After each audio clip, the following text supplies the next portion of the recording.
So you're confused about me not liking the show? No, I'm confused about how it wouldn't feel short. Well, if you're not enjoying something and it's a bit of a struggle to get through, it's gonna feel like it's taking longer. Like that's just how our perception of time works, you know? Okay, so I wasn't super high on it either, but it still felt very quick to me, especially because it was only 10 episodes. Yeah, that is pretty short for an anime. Yeah. And then the longest episode was the last one, and it was like 26 minutes. So especially for Netflix. Also, I was skipping the admittedly really cool Franz Ferdinand theme song, and I was also skipping the end credits, and it still felt long. Yeah, so see, right there, that's 17 minutes. That's a 17-minute runtime. Yeah, it's just, I don't know. There were a couple episodes that were engaging to me, but for the most part, like, this just isn't my scene, so to speak. Like, I'm not really, I don't know. We'll get into it. Yeah. Hey, what's up? It's DeadEndRoad Show, episode 91. It feels like I haven't done this whole thing in a very long time. And it probably seems like I say that very frequently, but this time it actually does feel that way. Because it's been like since... I don't know, beginning of August since we recorded, it feels like. You've been on the road and avoiding all sorts of illnesses. Yeah, just ducking and dodging and weaving. Yeah, I might have accidentally abused cough medicine. just in my own paranoia and trying to not get sick, might have dosed myself with either too much or just... Yeah, that was fun. That was a fun couple days. You're not exaggerating either, because you texted me the day before we were supposed to go to a concert, and you're like, I think it would be unsafe for me to drive. Yeah, it was not like I said to you, it felt like I was drunk. Yeah. Like it was just, it was a weird experience. It was almost out of body. Yeah, that was a time. You got any more of that stuff? I do, but I'm avoiding it. I'm like terrified of it now. It's just over the counter, like fucking Delsum. It's not like like codeine or anything. Like it's that in combination with whatever you came down with. I think, right? I don't know. I just had like a scratchy throat for like a day. It was not like anything major. It was just my fucking paranoia and like trying to avoid being sick for several years now, and what that's done to my psyche. Yes. I guess. Where I was just like, oh yeah, let me pop vitamin C and also take some cough medicine and just like knock this, whatever this budding illness is, out. And then I knocked myself out and was like on a higher plane of existence for a couple days. So yeah. I did want to hit a reminder at the top. We will soon be discussing Yellowface by R.F. Kuang, and it is not too late to pick up a copy and read along, because I have not finished that book yet. And so if you want to support independent bookshops and do that, you can go to our handy link, bookshop.org/shop/DeadEndRoad. It'll be in the description everywhere. And you can do that. Just as a bit of a teaser here, this book, at least on my end, I'm much higher on it than I was our first book club pick. So if you are interested in tuning in for that, don't expect a just like a tear down rant like kind of what happened last time. At least for me, I don't know how you feel about it so far. But I find that I might be highlighting too much. Oh, interesting. Yeah, that's kind of exciting, actually. Yeah, it's just very, because like I don't know how much stuff you can pick up, just like whenever it's like all this industry talk. Oh, tons. Absolutely tons. And for me, it's just like, yeah, this is it. Yeah, this is how it goes. Just nailing so many aspects of it. But anyway, we're going to do that at another time. Yes, when we've finished the book, because I'm like halfway through, so I still need to, it's such an easy read though that I could like knock that out in an afternoon if I need to. Yeah. But so that'll be soon. But I just wanted to get that up at the top.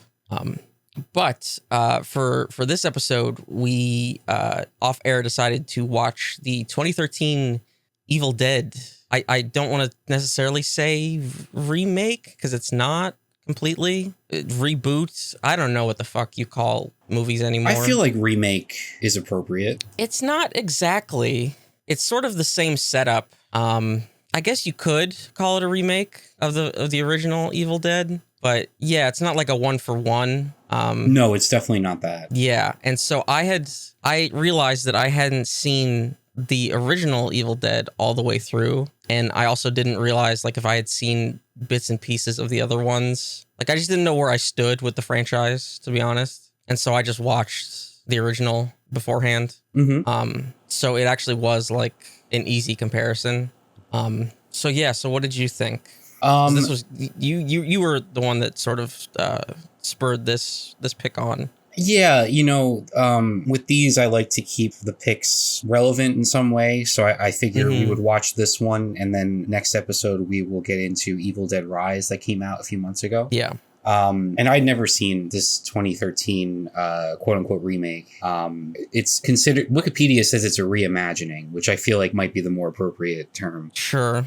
And I was excited too, because I'd heard really good things, and I'm a big fan of Jane Levy. I'm not a big fan of Bruce Campbell, so the fact that I can get Jane Levy over Bruce Campbell is a big plus right off the bat. And then director Fede Alvarez, he had done Don't Breathe, which I also really liked. So I had, high hopes, and I feel which one is that one? That's the like the home invasion movie that like subverts that sort of type of story where the victim of the home invasion is this blind man, and as the movie goes on, he like turns the tables on the intruders, and it gets really like nasty and crazy. Okay. I think that came out after Evil Dead. I'm assuming that was like his follow-up to Evil Dead. It also starred Jane Levy. But I remember really liking that movie. Yeah. So as we recently discussed, I don't know if it's something that's flipped in my brain, or it's just like the movies that have been coming out recently in the genre, like their titles are just like they do nothing for me anymore, and are like just hard to separate. Like don't knock at the cabin, don't breathe, don't say his name, don't. Yeah, I actually meant to put this in the show notes as well. There's that Hulu film that came out very recently, No One Will Save You, and I really, really liked it. I was very impressed with it. It's like this really awesome piece of like sci-fi horror with very little dialogue and impressive visuals, and not, very impressive visuals with not much of a budget. And anytime I want to mention it to somebody, I have to spend like 5 to 10 seconds thinking of what the title was. Right. So I hear you. It's kind of annoying that we can't come up with better movie titles. Like what's that one from the 70s? Every time it comes up on a horror list, it's a title that just jumps out at me. So it's from 1971. It's called Let's Scare Jessica to Death. Okay. Right? Like that's a great title for a horror movie. It's like a psychological horror movie. It's very good. But it's like, just come up with like an attention grabbing title for your movie. I don't understand. Like, is there something I'm missing with like search engines or like what people gravitate towards? Because like, why would you want your movie title to be so generic? I'm not even saying that No One Will Save You is all that bad, because it's very appropriate for like the themes of the film and all that. But like you're saying, there's so many with titles that are like indistinguishable. Well, yeah. What was that new one that I always forget about? I haven't seen it yet, but I couldn't remember. Talk to me. Talk to me. Yeah. And I can never remember the title of that one. Yeah. Even though that's a brand new movie. It's like it's the most popular movie on Letterboxd, and I can hardly remember the name. And I liked it so much too. It's a very good movie. Yeah, I don't know. Figure it out. Whoever titles their movies, I don't know who has control over that. Whether it's a creative thing from the filmmaker themselves, I don't really know how that works. But what was I saying? I just like went off on a tangent. Okay, that happens on a podcast from time to time, doesn't it? Sure. So Evil Dead 2013, fucking fantastic. I love this so much, and it's such a rare thing for a horror remake, reimagining, whatever you want to call it, to be like so much better than the original, and in pretty much every way. And I feel like this was. It just was really smart in the way that it framed the story in comparison to the original. Like you immediately grasp like what the character is going through, because Jane Levy's character is going through drug withdrawals, and that's this like curse and like possession that's going around the cabin is like framed within like a drug withdrawal scenario, which was so smart and effective. The actual like kills and the gore and all that is just like top notch, just like really just so brutal. and so effective. Give me some raining blood, which I know the original I think had raining blood too, but like I just visually speaking, the last 10 minutes of this one was just like perfect.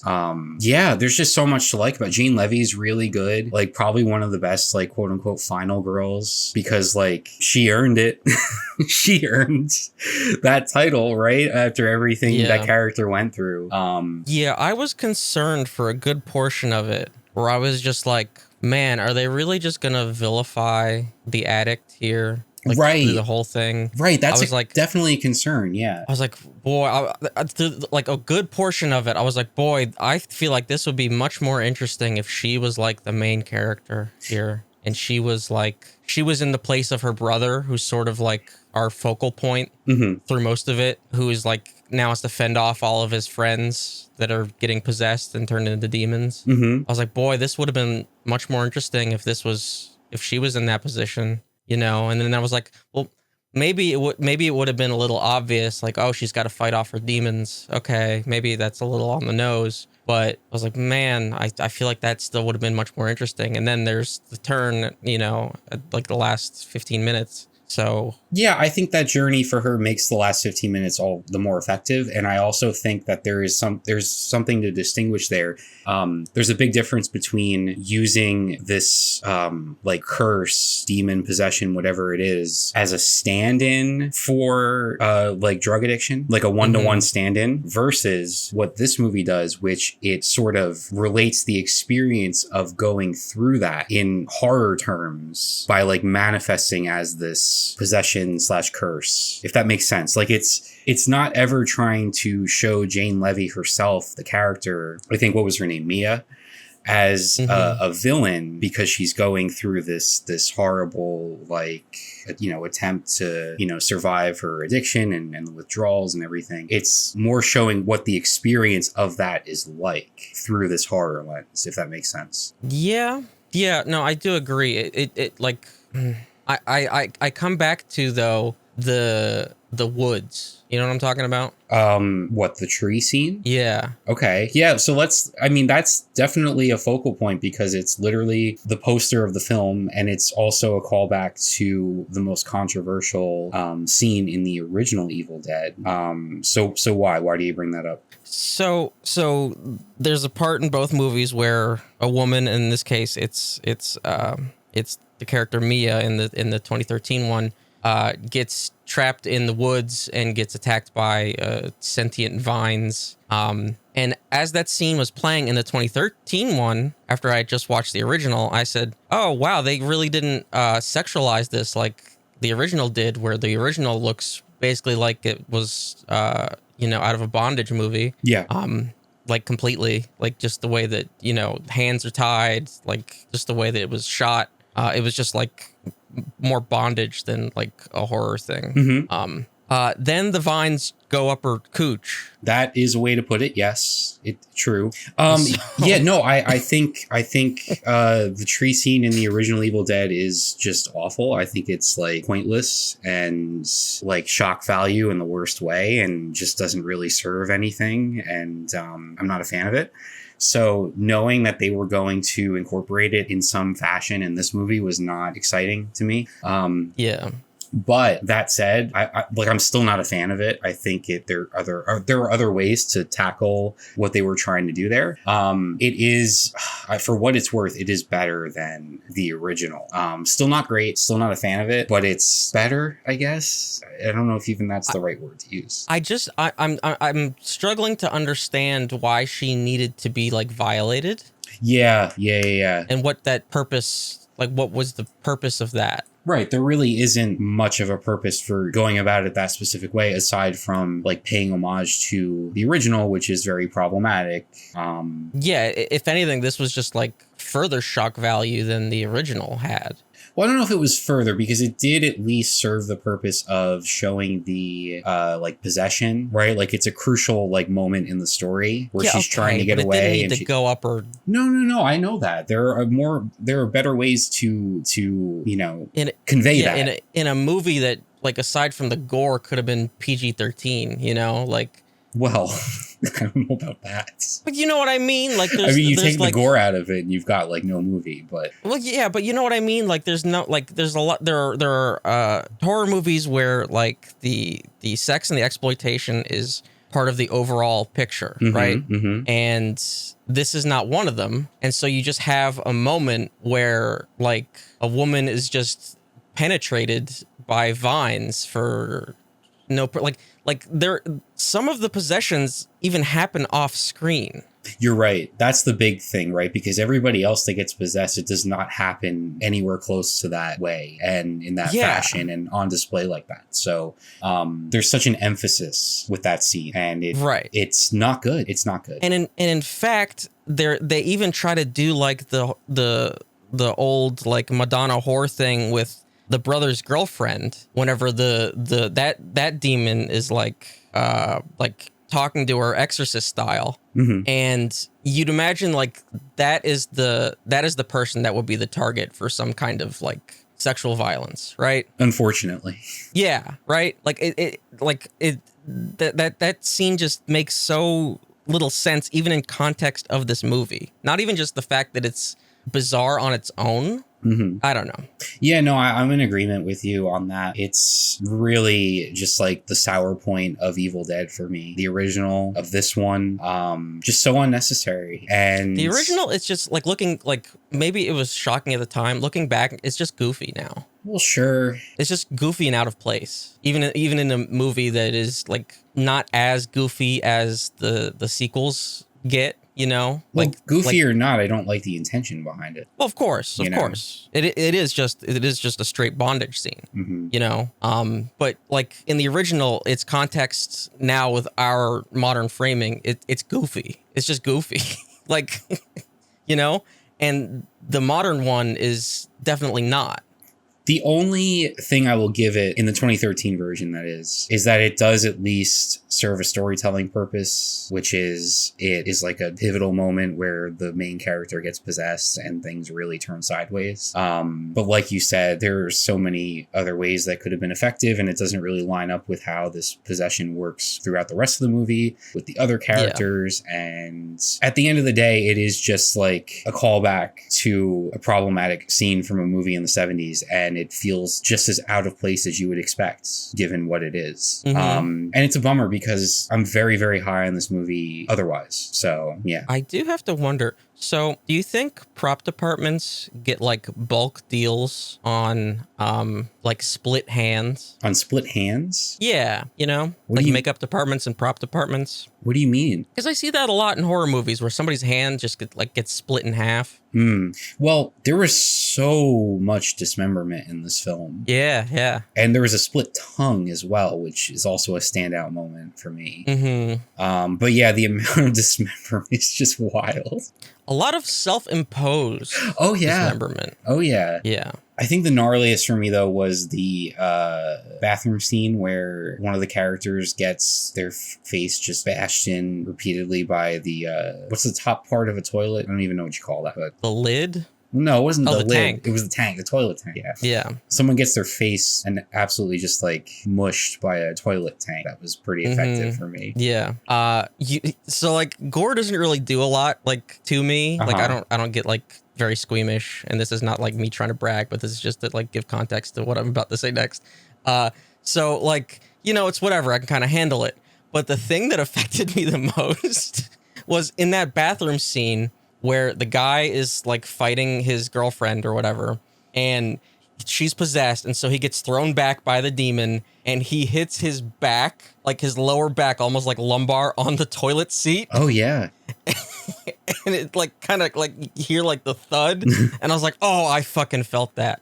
I felt that. Well, that's so funny, right? Because that's like one of the more realistic injuries in the entire movie. I was just like, I felt that one. Like you could slip and fall in your own bathroom and kind of experience something similar to that, you know? Yeah. It's like, no, you got people cutting off their arms. Yeah. You know? That just is like funny. all kinds of shit. And that's the one I like was like, ooh, I winced at that one. Yeah, that's funny. Also, another small thing to point out towards the end, I like whoever involved in the prop making had just had a bottle on the shelf that was handwritten chainsaw gas. Was it actually written? I'm pretty sure it looked like somebody had just like filled an empty bottle with the chainsaw gas and wrote chainsaw gas on it. It looked like a bottle of Gatorade to me. Yeah. Why was it blue? I don't know. Okay, so this is the other thing I noticed, and why was there so much like yellow liquid going on in this movie? There was the gasoline at the beginning. Oh, I have issues with that scene. Okay. By the way, the beginning scene. Okay. I wanted to talk about that. Yeah, I think it's wicked. I think it's so good. But there was no point to it. Oh, of course there was. No, there wasn't. There absolutely was. What are you talking about? We didn't know who these people were. It didn't matter. Like. So, like, you have this cold open where a father sets his possessed daughter on fire and she burns alive. And you're like, how could someone ever do that? And then you get to the end of the movie and you're like, okay, I understand why he did that. Like, that's perfect. It was a great setup. And also, it's like, that's what they stumble upon in the basement. So, like, it shows you the backstory of what happened in this cabin. It's very important. They would have stumbled on it anyway. Yeah, but like you as the viewer connected, like that's just gives the viewer more like history of what's going on here. I mean, it looked cool, but like and the delivery of what was it? I will rip your soul out, Daddy, is just incredible. Like that was such a good opening scene. You didn't like it? I didn't think it was necessary. Oh, well, I disagree. It serves a story purpose. It's a cool, like, shocking opening, and it kind of ties things in, you know? I don't know. But anyway, so, like, the yellow liquid, so, like, she gets doused in yellow liquid, looks like piss, it's gasoline. There was something else. Well, then a character, while possessed, like, peed themselves, right? Like, during the... A character pisses themselves while possessed. Yeah. Whoever that was definitely needed to drink more water, because that was, like, almost brown. Jesus Christ. Yeah. Oh, whenever they're treating the guy that gets glass in his like he got stabbed with glass, just pours some kind of yellow liquid over his wounds. No idea what that was. Yeah, you're right. I don't know. No clue what that was. Maybe it was alcohol. I don't know. Just some random yellow liquid. I mean, I do find the visual to be gross and disturbing, so in that way it's effective, but you're right, there is a bit of a trend there. Yeah, it was But then what gets poured into the chainsaw is blue. Like blue. Well, for all we know, chainsaw gas is blue. You know, like I've never very well used could be. I haven't ever used a chainsaw. Same. Yeah. I'm always very happy to see a chainsaw in a horror movie, though. Yeah, sure. So I thought earlier on, whenever the girl was using the electric carving knife, I thought that was going to be like the haha little jokey callback to the chainsaw. Wait, was that carving knife ever used like brutally, or was that? Oh yes. What do you mean? Yes. I'm forgetting. I don't know. There was so much gore in this movie. So there's the electric carving knife that the girl like is using to like just cut up some food. Yeah, dinner. At one point. Yeah. Then later on, she uses it to cut off her fucking arm. Oh, that's right. There we go. And then the power blows out because of it somehow. Yeah. But no, originally I thought it was like, oh, that kind of looks like the chainsaw. Oh, it's like, that's a neat little kind of callback thingy. I figured that would have been it. Like there wouldn't have actually been a chainsaw in the movie. They got me. That's what I'm saying. Oh, they got you. Yeah. Yeah. Just the precursor. My major issue though. Aside from the tree scene. Aside from the tree scene, yes, that's my actual like real major issue. Is like the climax, the end of the movie, whenever like this big bad thing that like this bad demon that's like finally summoned because all the steps in the Book of the Dead happened, right? He comes up, he's the evil dead, he comes up through the ground. Not that imposing. Really? He's you don't think so? Just kind of a emaciated ghoul. He's very towering, very lanky. Yeah, just kind of like zombified husk of a... I don't know. I mean, she had to pull out the chainsaw. She had to hide under the truck. It was raining blood. I thought it was all very effective. The blood was very cool. Yeah. Blood was very cool. I see what you're saying. I mean, I still thought like the visual of that thing coming up from the ground is just like classic. I'm talking about like the actual like the demon battle. itself. Yeah. That was just sort of like kind of like a bummer. It's like because throughout the entire thing, some of the demons kept like, "Oh, he's coming. You can't avoid him," you know. Mm-hmm. And then he just kind of pops out of the ground, and he's sort of like one of the things that pops out of a coffin in Skyrim, you know. Mm-hmm. Little bit of a letdown, but yeah, I see what you're saying. I just think there was enough going on visually to make up for it. there was. Also, great choice with the red dress by the costume designer. Yeah, she was not wearing that. She was not. I don't know how that happened, where she got it Yeah. from, how she ended up wearing it, but it fit perfectly for the scene. So, Mhm. and that's all that matters. Yeah. Also, I don't know how her face made a full recovery, but because she was really messed up. But I guess that's Well, part of 'cause the. she was possession. Yeah, though once she it got- leaves her body, it sort of Even though she had those burns on account of the scalding shower. Yes. And also the fire in the shower. Yes. Yeah, that's what Yeah. I mean. Yeah. Yeah. Although in a movie like this, I am quickly moving on from the logic issues because I'm not going to get bogged down by that, you know? Yeah, I didn't want to like cinema sins this one, but I did have one. I keep saying I have one problem, but I one other thing. So like, you know how the shot of them driving in, I guess it's the brother and the girlfriend driving in. They're driving in on a Jeep. And unlike in the original where they drive over a bridge and the bridge kind of just fucking breaks and then later on it completely collapses. In this one, they just sort of drive over a creek, but they like kind of got to drive through it. But it's fine because they got a Jeep. Look at that. It's almost like product placement.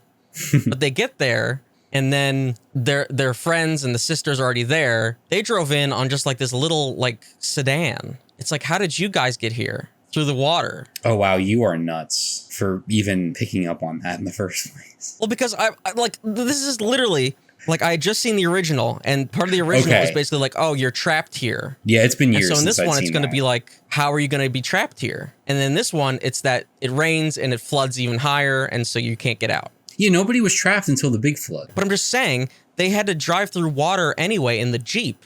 How did that little sedan close to the ground make it through that water in the first place? Yeah, I don't know. That's all. I also don't care. Right. Of course, it doesn't matter. I just think it's But- it just shows how your brain works sometimes. Just the things I notice. I don't know. So wait, are you going to talk more about the original? What'd you think of the original? Because I'm not a big fan of it. I thought it was fine. I couldn't remember like when the series gets goofy because like again like I didn't have like this like point of reference like all the movies were kind of blending together, you know, like it is just so much more of a haunted house story than, you know, what it becomes later on where it's just like carnage and, you know, comedy, right? It is played very straight. Oh, it is, yeah. It's fine. So straight that it feels quite generic, except for the thing that I think got it famous, which is the practical effects, the low budget practical effects. Yeah, Like those are which unmistakably great. Yeah. But yeah. I think aside from that, it's pretty mediocre. Right. I mean, it's fine. Like you could tell that it was like low budget even for the time. Yeah. It does some interesting things in a couple spots with like perspective, Okay. like with camera perspective that were probably not super common at the time. Like they have the camera peeking out of the trap door, like the cellar trap door. Like at a couple times that was done pretty well. Just a few things like that, but you know, it's fine. You know, it is completely devoid of any of the comedy that the series like becomes known for. Which in a way is like makes this 2013 one very much like a reimagining of the first one rather than like any other part of the series. Yeah, I agree. I just find it to be more effective. Yeah. The only kind of like campy bits in the 2013 one came at the very end where she says like, eat this motherfucker or something like that or whatever. Because like, again, like the 2013 one is also devoid of any kind of, you know. Yeah, it's almost like they sort of give her those lines at the end as a way to acknowledge what part of what this series is, because it does feel out of place. Like the only reason that it still fits ultimately is because she's triumphed, right? And this is like the big like relief moment. If there were like lines like that happening in the middle of everything, that would be really jarring and wouldn't make sense. But the fact that this is at the very end, and it's like a moment of catharsis, it makes a lot more sense. But yeah, I mean, I just sort of miss when movies were movie length, you know? Wait, what do you mean? That's my takeaway from this, is that both of these, like the original and this one, were just, the original was like an hour and 20, this one's an hour and a half. Oh yeah, for sure. I always appreciate it's just that. nice. It's just nice. You're in, you're out. Does the whole thing. Well, I think horror in general still skews towards being short and more concise. Not always. Not always. At least what I've seen recently. What was that movie that we hated? Oh God, that doesn't narrow anything down. It was last year or the year before. Last year. I'm we curious. talked about it on the show. I mean, we've hated many. I know. The one with the faces. With the okay, this is so. I don't know what that means. Backwards faces. The trench coat. That stupid movie. What? Oh my God. Did we watch it during Halloween season? Yeah. I mean, I could go to my letterbox. I don't know. Oh man, what was it? We both didn't like it. My Plex. Yeah. Oh man. Malignant. Oh yeah, Malignant. That was like 2 hours, right? Let me double check. It felt like it. Yeah, an hour and 51 minutes. Yep. Yeah. Oh, I felt every minute of that. Yep. Was that directed by the Conjuring guy? I don't remember. I just closed it. I think so. Yes, I think it was. Yeah. What a bummer. Just a swing and a miss, that one. For sure. Yeah. Yeah. So next week we'll be checking out Evil Dead Rise. Evil Dead Rise, which also seems very serious tonally. Yeah. It but has I've nothing heard good to do things with, about. There's like no continuity or anything, right? I doubt it. Yeah. I also don't give a fuck anymore. Yeah, I don't care about continuity. I think the last thing they did was the Bruce Universes. Campbell TV series, right? So I don't know how it would tie into that. Yeah, who knows? Well, he popped up at the end of this, and I didn't even know it was him. He did what now? Did you stick around for the post-credits scene? I did not. I almost sent you a message about it. Oh my goodness. I wasn't sure if you would have. No, I didn't. Okay. Well, you didn't miss anything. So what happens? So she is walking on the road, and then she collapses in the middle of the road. And then an old man in a truck finds her and is like, oh my God, she just says, help me. And then so he's like, oh, don't worry, I'll take you to a hospital. And then she's laying in the back of the truck. And then all of a sudden her eyes just like blink open, you know? So it's like, oh, is she possessed? It's just trying to set up another movie. Wait, but is the old man Bruce Campbell? Yeah, it is. Okay. It doesn't look like him. Yeah. But it is him. It is him. All right. I mean, I can see why they did that, but. Of course. Yeah. Yeah. So I've been watching a lot of horror lately. Mm-hmm. I won't go too in depth, but last night I saw the new Saw movie. It's very, very good. Who would have thought? Yeah. 10 films in, they would come out with a gem. But they certainly did. And I think part of what helps is that it's like a direct sequel to the original Saw. Okay. Or it's like bridges one of those. Yeah, it bridges the gap between like the first two. Right. Cause so those are the only two good ones then. Right. And so this one fits in very nicely. Tobin Bell is starring in this, and he's just like so good. He's such a great like horror presence. Like just the melancholy, the weird moral complexity that ultimately isn't that complex, but it's still compelling. Yeah, it's really cool. Like they do this thing where he has the brain cancer. And there's promise of this like sort of miracle cure that's happening like under the radar. So he has to like travel to Mexico and like it's sneaked into this facility and they do surgery on him and things don't go as expected. And like it's one of those things where it's pretty straightforward. But it's just... He survives a botched brain surgery? Well, that's one way to put it. I wouldn't call it a botched brain surgery, but I also don't want to spoil the twist of the film. Yeah. But yeah, he's got to do his whole jigsaw thing because of what happened, and I don't know. It's a very straight, because I think this series haven't even seen like a majority of them, but it's gotten like very convoluted and silly, and yeah. And this one is just, it plays things very straight, and you understand the motivations and the intentions of him and the other characters, and there's some really cool twists and some really gnarly, saw traps that are creative and cool. And this is a 2-hour film. Like we were just talking about runtimes, but it certainly didn't feel that way. It felt like a 90-minute movie.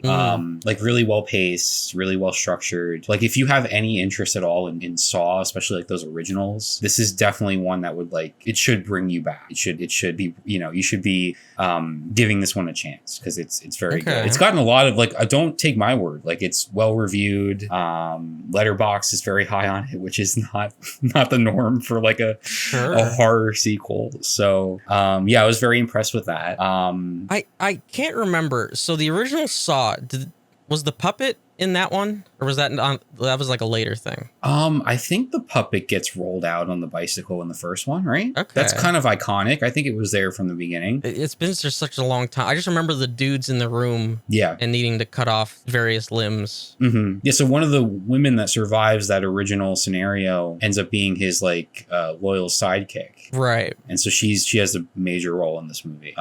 Yeah, it's really good. It's definitely a surprise, pleasant surprise. Yeah, definitely. Also, I went back and watched, I already told you about this off air, but Smile from last year, a movie that I avoided because of the marketing and how rough that marketing was. But it turns out that like it's a very thoughtful and nuanced, I guess you could say nuanced. I don't know. Some people probably won't agree with me on that, but like I think it's a really good sort of metaphorical take on like grief and trauma, like, you know, your go-to horror topics, right? But like the marketing wouldn't think that this was that type of movie that like plays it very straight and is like going for like the real like psychological horror side of it. Like you've got the goofy, you know, faces and the smiling and the from the marketing and everything. I just thought everybody was turning into the Joker. Yeah, no, it's not that at all. Like it couldn't be further from that.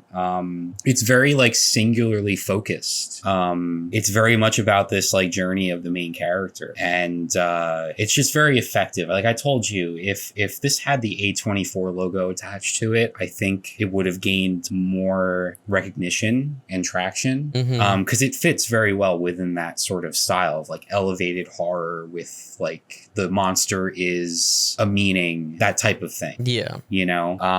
So I really enjoyed that. I also liked one on Shudder that came out a few years ago. It's called Amigo, and it's this sort of it's just like it takes place in this one environment. It's mainly two characters. Who is the main actor in this? Javier Botet is the star of this, and this movie is about these two friends, one of which is very badly injured to the point of being bedridden and has to be taken care of because he was in a tragic car accident, and there's like the other friend who's now taking care of him was involved in some way, and you kind of learn what's going on there. But like the main reason I bring this up is because the two performances in this movie are just like stunning. I don't want to, because you know, I'm sure it's a very good movie. I think that's also the plot of Morbius. Well, I don't know what to say to that.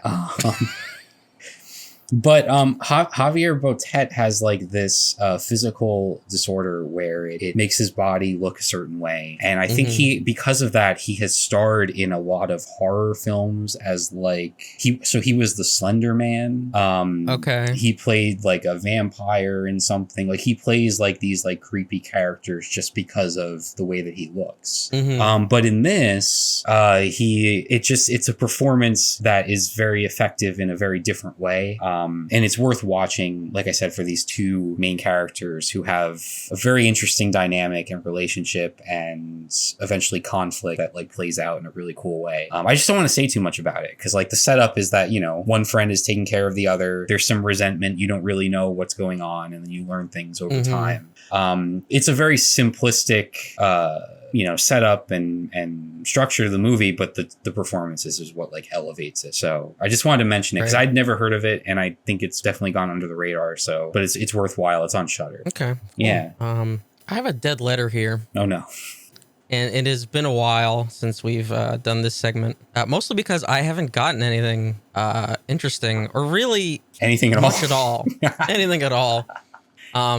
Even like any decent spam, I haven't really gotten much. It's been very dry, the old inbox. But I did get this while I was away, and I have saved it. And I don't know if I'm happy with what I've cultivated in my on this show, on my old show. I don't know. Maybe I'm not putting out my best self. So. This is from John Kerwin. Hi, Billy. I don't know why he's calling me that. Your content is awesome. It sounds as though we have a lot in common. I've attached a free copy of my book because it addresses a big problem that almost all of your subscribers are dealing with. Persecution for being a truther. No. It's called The Conspiracy Theorist Survival Guide, a guidebook for persecuted truthers. I have 3 ideas for a unique show topic if you might be open. 1, the persecution of truthers by friends and family. 2, the Mandela effect. Okay, and if you paid attention, I have done a show on the Mandela effect already. If you actually looked. 3, becoming an American state, national, and legal non-taxpayer. Which I actually am interested in not paying taxes. If you have any opportunities for interviews, I am a content expert in all 3 of these categories. I'm sure we could have some very interesting back and forth regarding the incredible losses the truthers endure. Now here's where it gets real sad. Oh, here's where it gets real sad. Really? Okay, I thought we were there already. No. My wife divorced me after 24 years and 4 kids because she said we were in 2 different worlds. So I wrote the book. Oh. Reach out if you'd like to talk further. That is sad. So ton of links to the free copy of the book. He also has a headshot here. I don't know if you want to take a look at that. Yeah, just throw it in the Discord. Why not? Yeah. Let's just send that there. Okay. He also links 1, 2, 3 60-second book promo videos that are labeled as funny. I have actually not watched these. So this is all a bit, I'm hoping. I'm praying. I doubt it. Oh, well, if you're like me, you've gotten off the bus. Yeah, you found out a couple of things over there on those conspiracy kook channels. You know what I'm talking about. All kinds of wiggy noise going on under the radar. Oh, you fell right down that rabbit hole, though, didn't you, Bubs? Yeah. Problem is, friends and family don't know. They don't want to know. They don't want you to know. All you are is a buzzkill, see?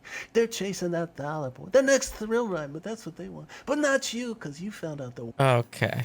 Wow. Okay. The video is just the dog. It's just a dog. Oh, this is the voice of the dog? I don't know. Okay. I don't know. It's just a dog. The divorce is making a lot of sense. Yeah. Click here to schedule yourself into my calendar for a phone conversation or podcast. See, he doesn't even want to do the podcast. He just wants to talk to somebody. Click here to hear a recent interview I did on the Fact Hunter podcast. Click here to a recent interview I did on William Ramsey Investigates. And then he has an author bio here. John Kerwin has served in full and part-time ministry as a worship leader and pastor for over 30 years. He's the founder of the Wake Up or Else PMA, a 508c online Christian fellowship for the truther community. With close to 5,000 subscribers and over 37,000 hours of views, Wake Up or Else PMA has been providing light into the truther's journey since 2017. So, not to state the obvious here, but there's something that was fundamentally missing when he was looking at your content, which is that your conspiracy theory podcast was specifically meant to debunk conspiracy theories, not reinforce them. And so he is coming from the opposite angle that you were, but has clearly not listened and only gone off of I don't know. I can't even say episode descriptions because even that would make it very clear what your approach is. SEO terms. Yeah. Mm-hmm. Yeah. That voice is going to haunt me tonight. I'll tell you that much. Mm-hmm. The book is available on Amazon. How much? He wants $20. Oh, and he was just giving you a free copy, or was this like a teaser? He gave me a free copy. Well, how about that? I guess because I'm in the media, you know. Yeah. You're good press. Mm-hmm. Hey, he's getting airtime right now, so. Yeah, $20 for a paperback is a little rough. A little bit. We'll say a little rough. You're charging above that of a Sally Rooney, which I feel. I feel is a bit of a reach. Yeah. Frequently bought together, the Conspiracy Theorist Survival Guide and the King James Bible and the Quantum Effect. Let's see. Oh, he's got 5 stars. How many reviews? 8. Oh, it's more than I thought. I mean, it is possible for you to make multiple Amazon accounts reviews. Yeah. Oh, but he's got some verified purchases, though. Okay. Feeling alone in your pursuits of truth? Read this book. Do you enjoy researching the facts of controversial subjects? Do your friends call you a conspiracy theorist, and yet you know that you're actually just a truth seeker? This book gets into the minds of so-called conspiracy theorists and the normies persecute them. To state the obvious again, this is really bad because he's preying on people who he believes are, I guess, lonely or feel like alienated in some way. And he's trying to sort of radicalize them down this like conspiracy theory path has affected many people. And, you know, here's something I actually like, you know, we're joking around here. Here's something I actually really don't like. He has the reading age for this 13 to 18 years old. Oh, no. And that I don't like. That's so if it was 13 plus, that's one thing. Yeah, that's sketchy. I don't like that either. Yeah. Why is there a hard line? Okay, so if your brain develops, because your brain develops till you're 25, right? So he feels like his content is only sufficient for that age range because eventually you will realize that it's all bullshit.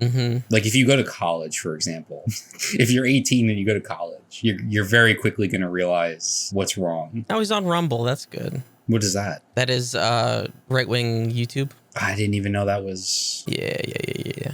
Wow. They've got their own version of everything, don't they? Well, that's good. They can... Yeah. They can stay over there. That's fine. So, so these are the kind of emails I get. Oh, man.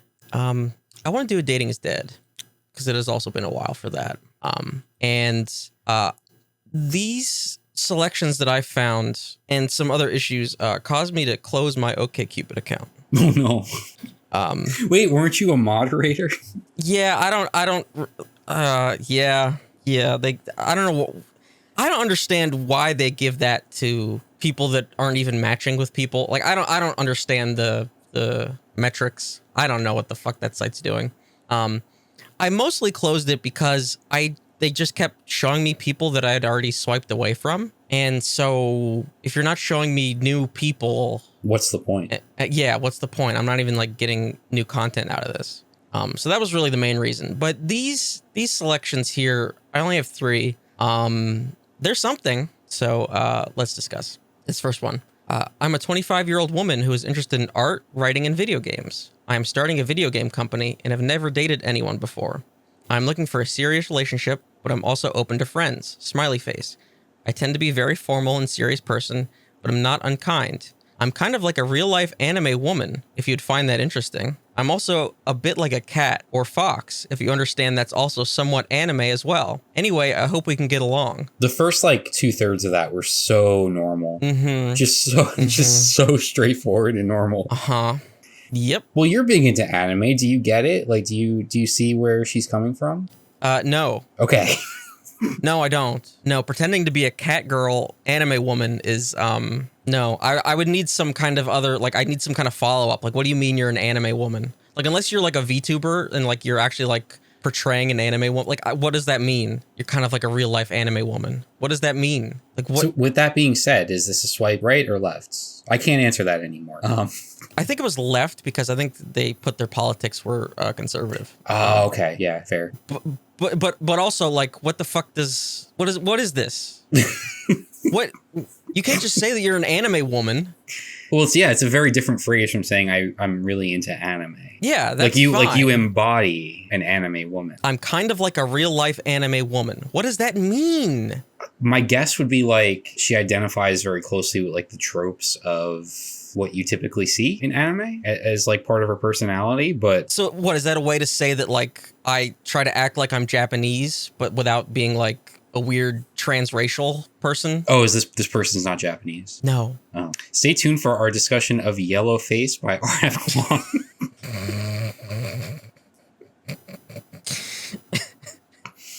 I'm also a bit like a cat or fox. Yeah, see that's what really throws me off. Like I had my theory, like I just said about the anime woman, but the cat thing, I have no idea. If you understand, that's also somewhat anime. Is it? No. Is it? It's not. You're a cat fox girl? Okay. Slowly backing away. Okay, this next one. I like, by the way, I like your description of in the show notes is just Wasteland. It is. For this segment. It is. It's why I was like, I can't keep going on this site. Like these 3 picks here for content took me like months to get. Yeah. It's to that point. It's just like, okay, I'm done. I don't need this app on my phone anymore. This next one here. I'm talking to someone right now. However, things are going on in his life that is making me play it safe. So I would like to like someone else just in case. Oh, God. Quite frankly, I'd like to go with the flow. Meet someone to go and have new experiences and have fun. I'm super goofy, a sweetheart, pretty damn open and straightforward, and I'm down for about any adventure. So if you're just talking, I mean, I kind of appreciate being like throwing it all out there on the table, but like if you're just talking to someone, you don't have to mention that, right? But it's also like, yeah, it's like, what is anybody else supposed to do with that information, right? Because like you're automatically a backup, you're second, yeah, you're on the bench, you're waiting to be called in, yeah. So, like, yeah. what? That's a first for me. I've not encountered that before. I've not seen anything like that. See, the thing is, like, I'm sure it happens all the time. It happens all the time. It's just not vocalized. Nobody says it. It's not vocalized. Nobody says it, especially not immediately. Yeah, as like at the top of your bio. That's pretty incredible. I would like to like someone else just in case. Just in case what? He falls down a well? It's insane. That is insane. But part of me respects it, but also not really. Okay, and this last one, I don't know what to make of this last one. This is probably the craziest one somehow. That's interesting, because we've already had a half cat, half fox. Yeah.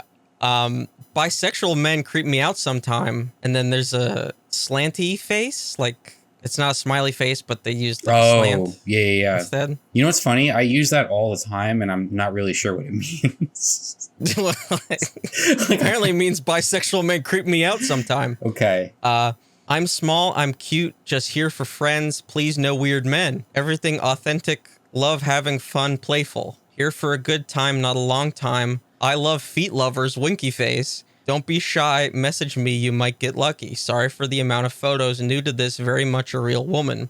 Short hair gave me confidence. If you're lucky, we'll get to video chat. Well, the saying very much a real woman makes me believe that you're not actually a real woman. Well, see, I was going to say that was a plus compared to... Really? Yeah, compared to half cat, half fox. Yeah, saying that you're an anime woman. Yeah. Okay. Sure. But I understand the skepticism in how honest this person is being. Mm-hmm.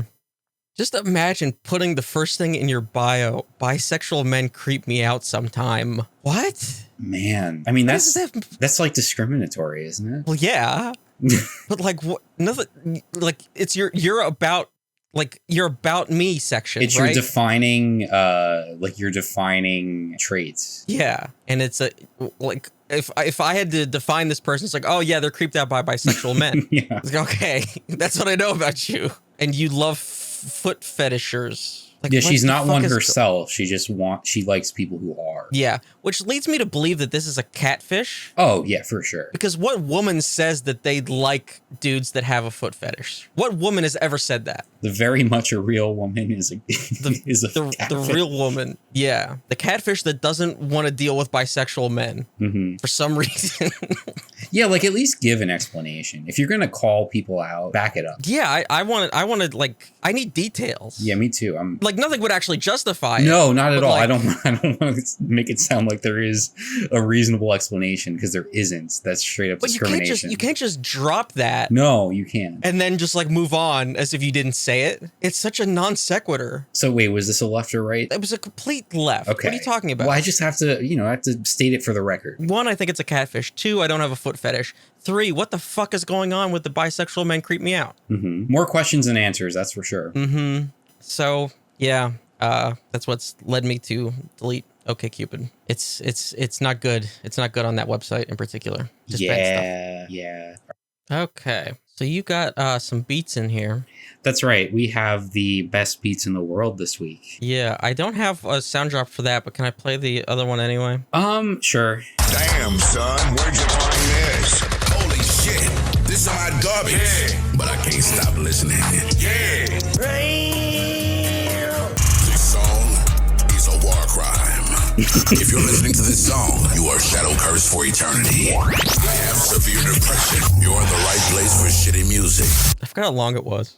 It's very good. It isn't quite fitting because I think we're going to highlight some really great music this week. But are you familiar with TJ Maxx? I don't think I am. Okay, that was really a rhetorical question because there's no fucking way.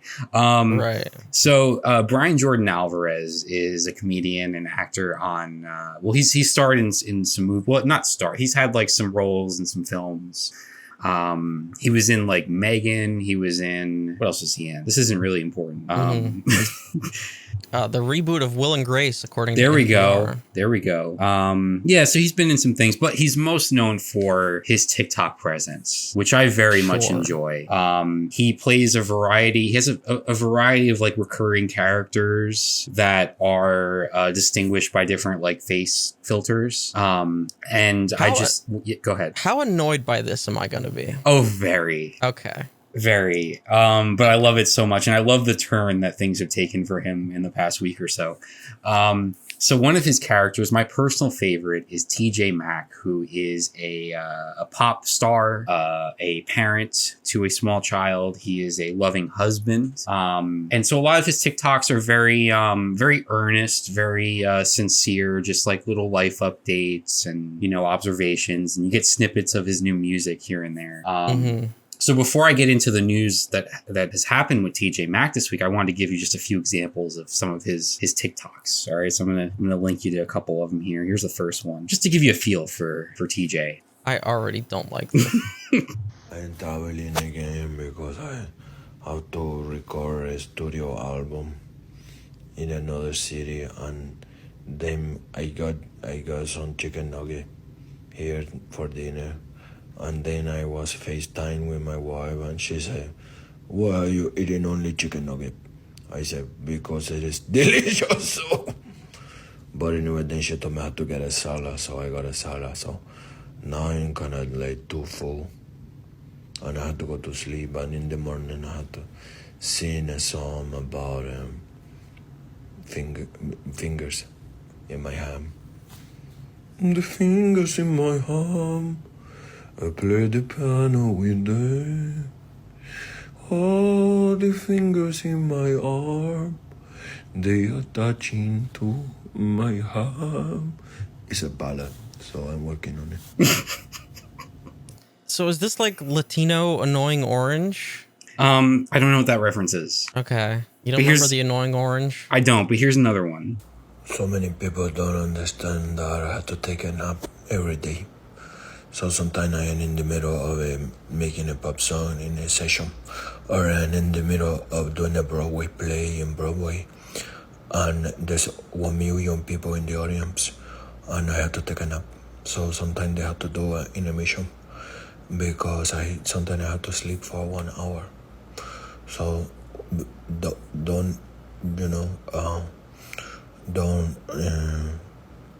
don't stay awake when you need to go to sleep. Okay, bye. All right, so it's like, he's just detailing, his life and we're going through it with him, right? However, he posted this, we don't always get like a full-blown song. We usually get snippets here and there. But we got, no, go ahead. Why does he look like a fucked up Oblivion character? Well, it's just the face filter. It just fits the whole aesthetic. Okay. So we got this, he dropped this one afternoon recently. This is the original here, and there have been many variations since, but I'll send you the original. This is one of his songs with his music career. Sirim is the opposite of standing. Sitting is the opposite of running around. And sitting is a wonderful thing to do because you sitting.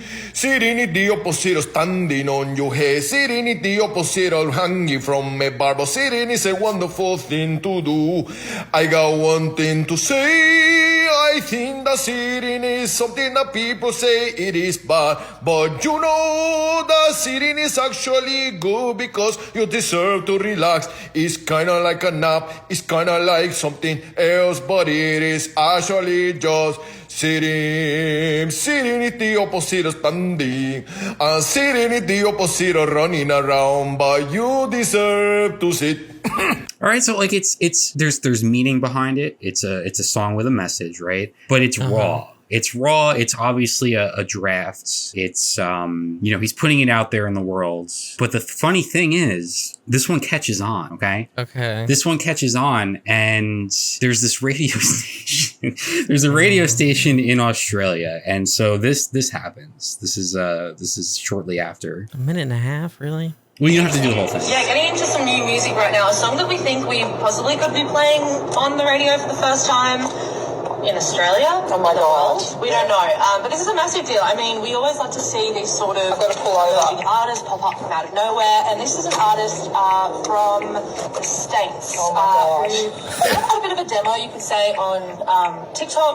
They're called TJ Maxx. They put this song up. It was an a cappella, and a producer by the name of Josh Mack, who's a New Zealand producer, lives in the States. He remixed it. It's one of those real DIY moments, and it has just taken the world by storm. Honestly, there's a history of like comedic remixes. This isn't one of them. Like, What do you mean? This is a fully fleshed out song. Yes. It's been stuck in my head for days, and I think alongside the rest of the world. Exactly. So we thought, why not play it? We're seeing your texts, we're seeing your messages, and we want to make history, baby. So, as always, here we go. So you think of it, 0439 75 7555. But without further ado, it is Brian Jordan Alvarez and Josh Mack featuring TJ Mack. This track, Sitting. Sitting is the opposite of standing. Sitting is the opposite of running around. Sitting is a wonderful thing to do. And on the radio! Okay. He got on the radio. Yeah. But then, as the internet does, things snowball, and you get covers. You get beautiful covers like the one that I have just sent to you. This is from Isabel Schwartzbach.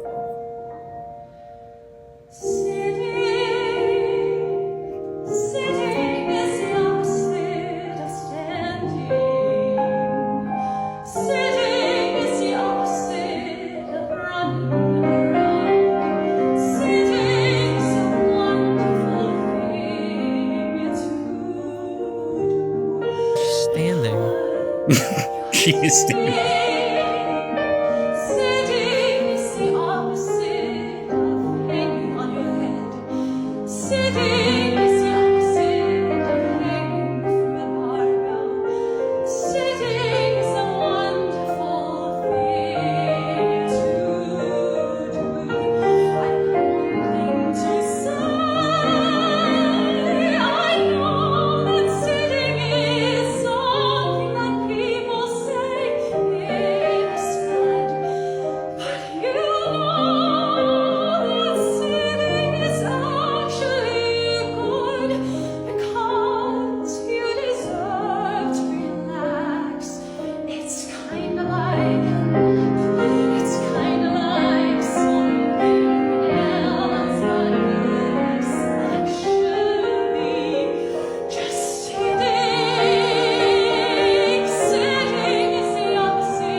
And then from there, there's an NPR story. There's an NPR story tracking the trajectory of TJ Maxx. I heard something about Time Magazine. I think that's a bit. I don't think he's reached Time Magazine. However, there have been interviews. TJ Maxx has been interviewed in the aftermath of this song blowing up. Here's one example from fucking Triple J. Did you get the inspiration for the song? I was in my apartment and I was just sitting in the chair, and then my wife was just visiting her sister, and I felt like just some part of me was like, okay, I gotta get up and walk around or something, or go jogging. But then I was just thinking, okay, but that's the opposite of just walking around and running around is sitting, and you're allowed to be sitting. It's not a problem because everybody thinks that sitting is a problem. Exactly, and you deserve to relax. it is okay to relax.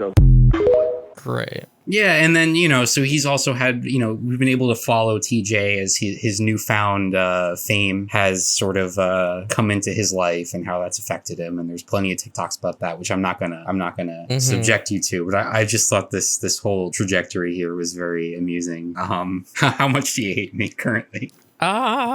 Yeah. Okay. I guess it's fine that people are having fun. Oh, is it? It's okay. I guess it's fine. You're not amused? Not really. Okay. I guess it's more of a thing where if you've been following the character for a long time and then this just sort of happens, and it's all pretty funny because these are like actual outlets that are, tongue in cheek, of course, but still like actual outlets that are picking it up and talking about it. It's pretty good.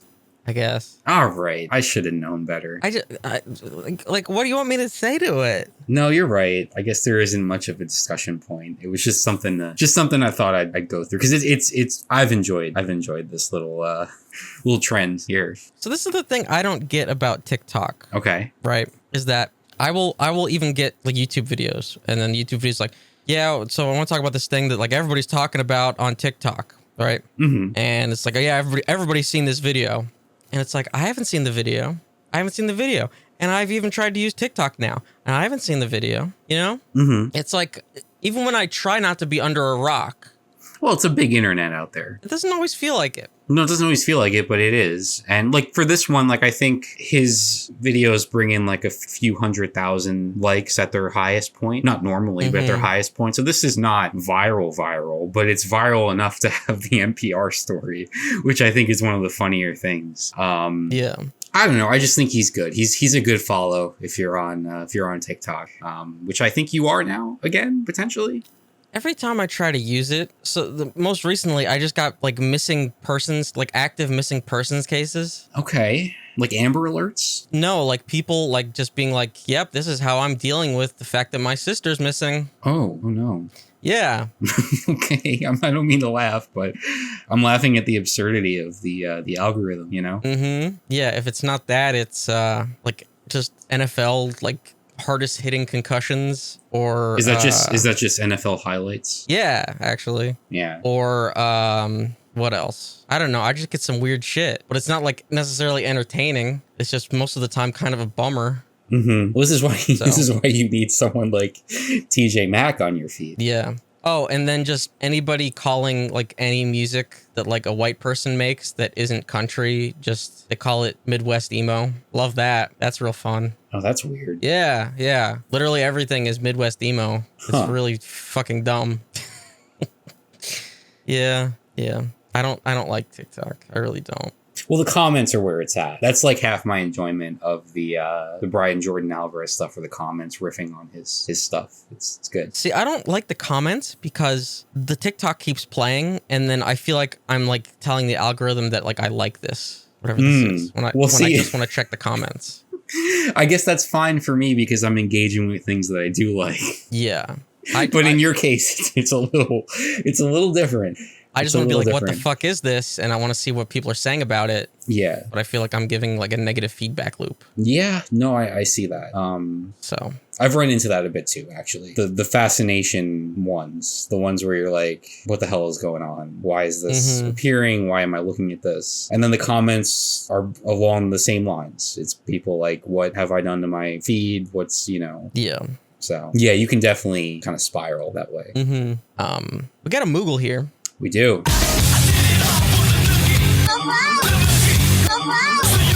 Great. So I wanted to talk about the Cyberpunk anime, Cyberpunk Edgerunners, and that's a show we've both seen. Some of us have seen more of it than others. Well, it's all relative, I guess so. It's a 10-episode series. A quick brisk walk of a series. I believe you call it a cup of coffee. Yeah. Well, you can drink a coffee while you're having a walk, And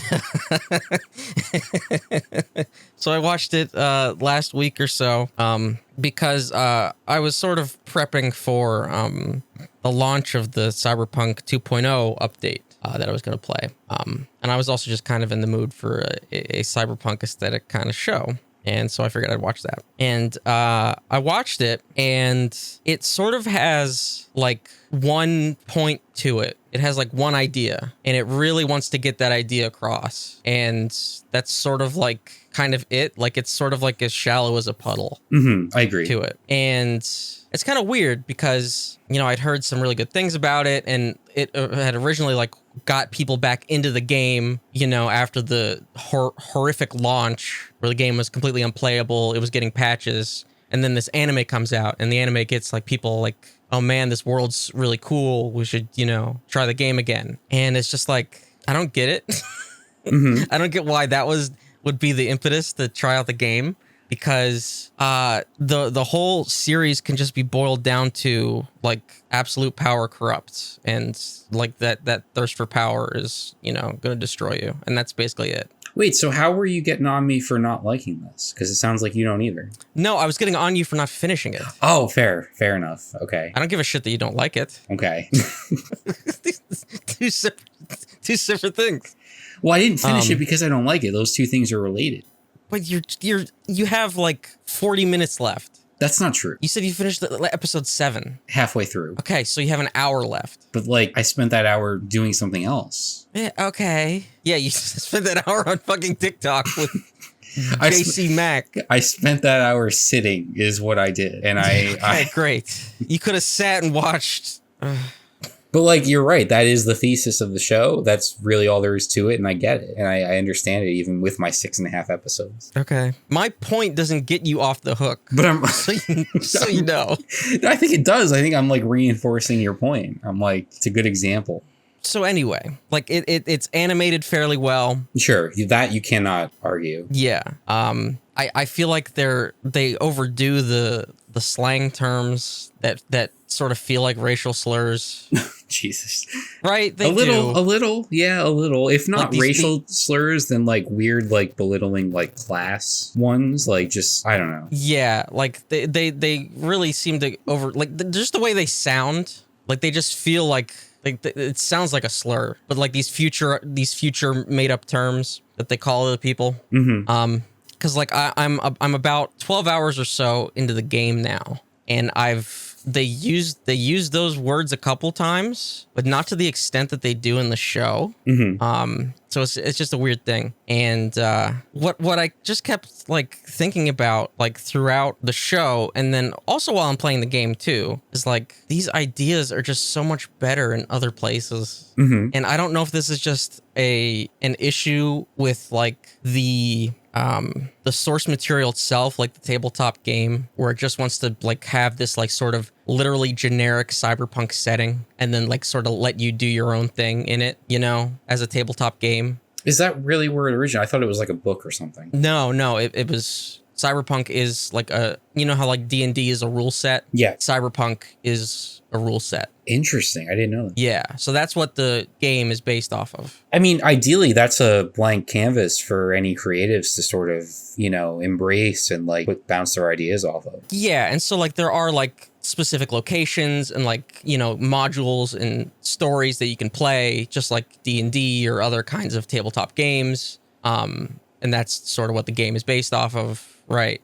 But at the same time, it sort of seems like, and again, I don't know enough about the tabletop game, but it's like, this is just sort of like picking and choosing things from, you know, cyberpunk literature, basically, and doing just like a shitty version of it. Because I'm just like, so many times I'm just like, this is Neuromancer. This is Neuromancer, but dumbed down. And like, yeah, of course, that's like, you know, the cyberpunk text, right, is Neuromancer. But like, if you bastardize it, like, what's the point, really? Sure. Other than like, wow, cool aesthetic. I feel like that's the main draw. Yeah. So like, if you're not saying the things that Neuromancer was saying, you know, and you're not delving into the issues of class and technology and corporate, you know, overreach and government overreach and you know, like actual like transhumanism, not trans people. I know that gets conflated nowadays, but like actual like transhumanism and body modification and like, you know, a lot of these are intertwined, but like if you're just doing that to be like, wouldn't it be cool if I had blades on my arm, you know?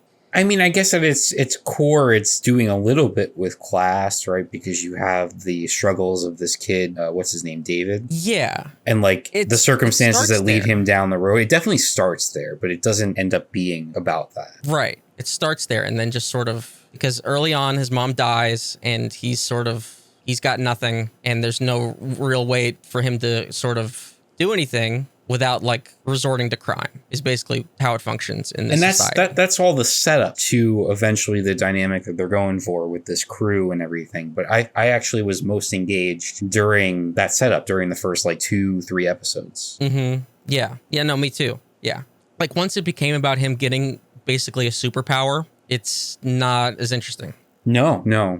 But yeah, so like at the same time, like I'm sort of like ragging on the setting and I am conflating both the anime and the game at this point because it's kind of hard to separate the two. Oh, interesting. Well, just because it's the same setting, it's the same world building. Okay. It's the opening like kind of setup of both the anime and the game are similar in that like you have like this crew doing crimes kind of thing is like the same almost. Another thing that bothered me about the anime was just the fact that like they just call like being a criminal just being a cyberpunk, like just like out in the open. Yes, that took me by surprise too. That bothered the hell out of me, mostly because like again it's the genre and it has a strict definition. Mm-hmm. And yes, words are malleable and whatever, but like it literally means high technology, low culture. Mm-hmm. And so to just like sort of like dish yourself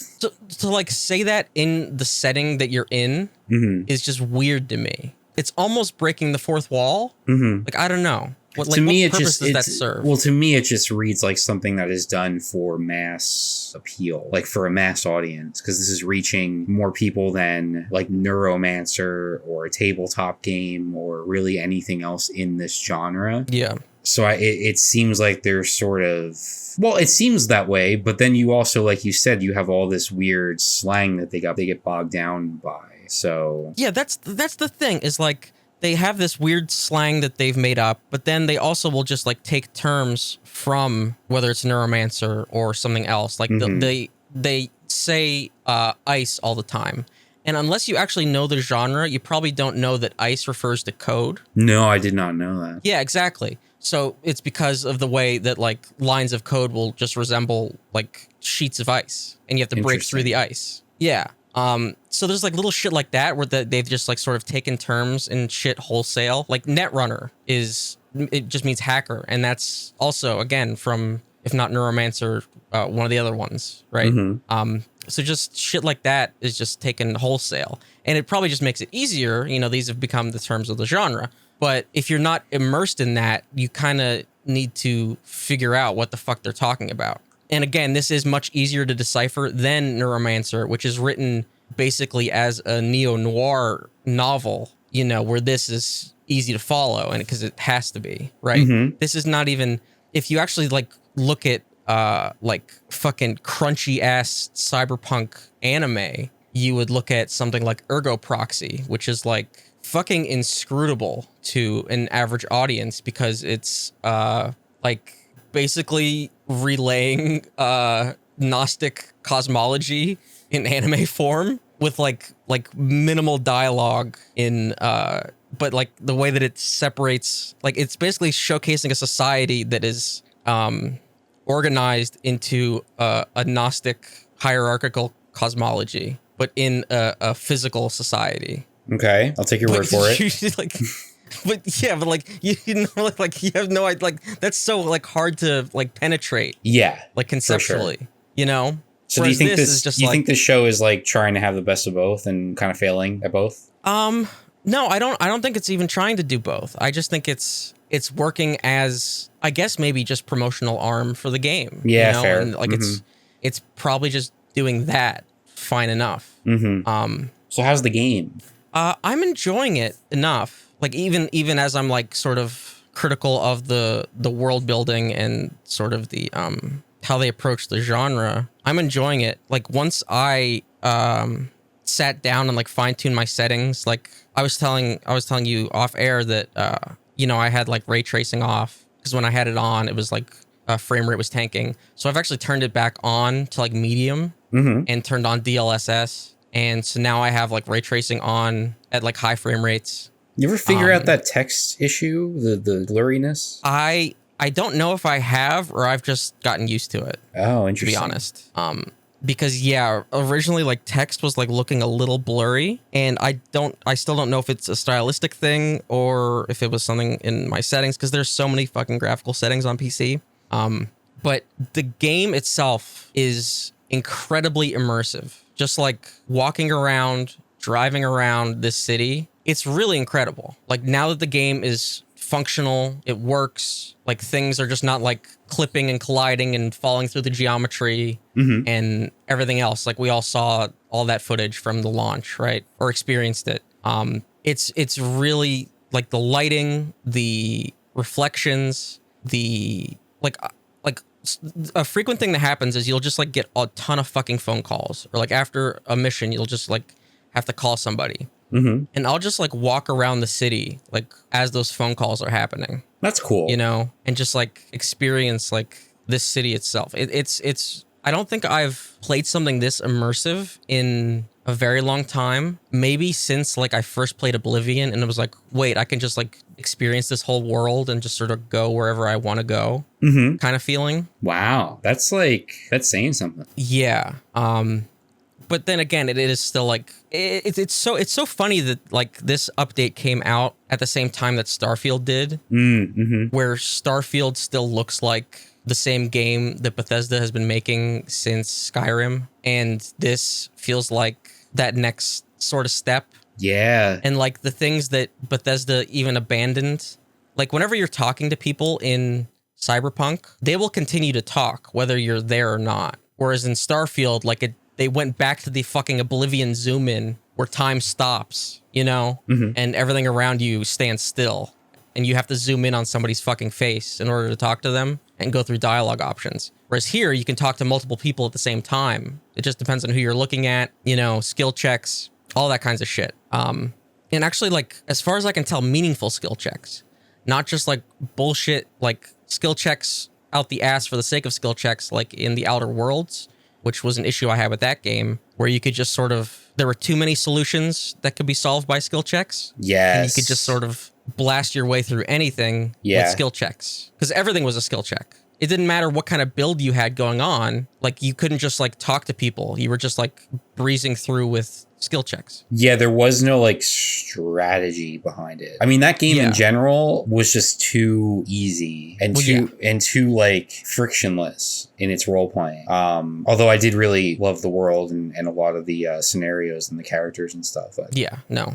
I agree. But here they're like sprinkled in just enough. Where it's that like, sounds great. Oh, I could say something here because I picked Street Kid as my, you know, starting, starting background. It's like, oh, I can't say this because I don't have enough technical points. I'm 10 out of 12 technical points, so I can't use this skill check. Shit like that. Or it's like, oh, I can't open this door because I don't have enough intelligence hacking. And it feels good. It feels like an actual RPG, which is what I heard it like wasn't doing before. And so whether they changed that, you know, or it actually really was like this all along, I don't know. I've heard people say that this update makes the game like fundamentally different. Right.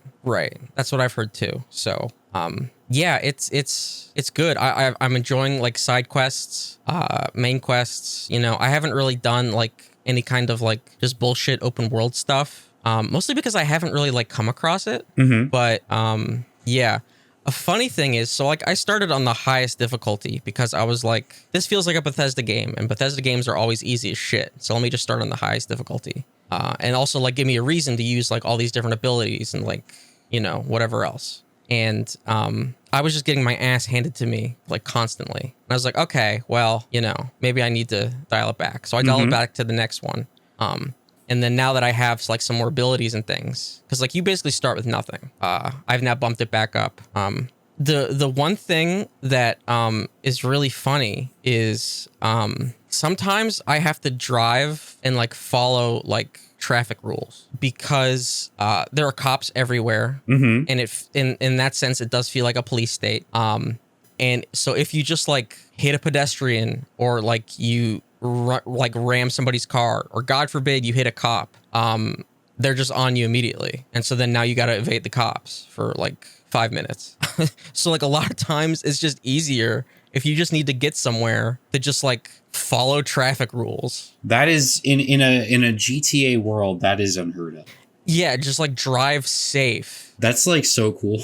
It's wild. And it's also such a far cry from like what I would see about the game at launch, which is that like if you committed a crime, the cops would just literally spawn in behind you. Mm-hmm. And that's not what happens. You can see them on the map. You can see them like in your vision now. So you're navigating around them and being conscious of them and their presence. Yeah. Yeah. Exactly. Yeah. They're not a response to your actions. They are a part of the world that you are constantly grappling with, it sounds like. Yep. Yeah.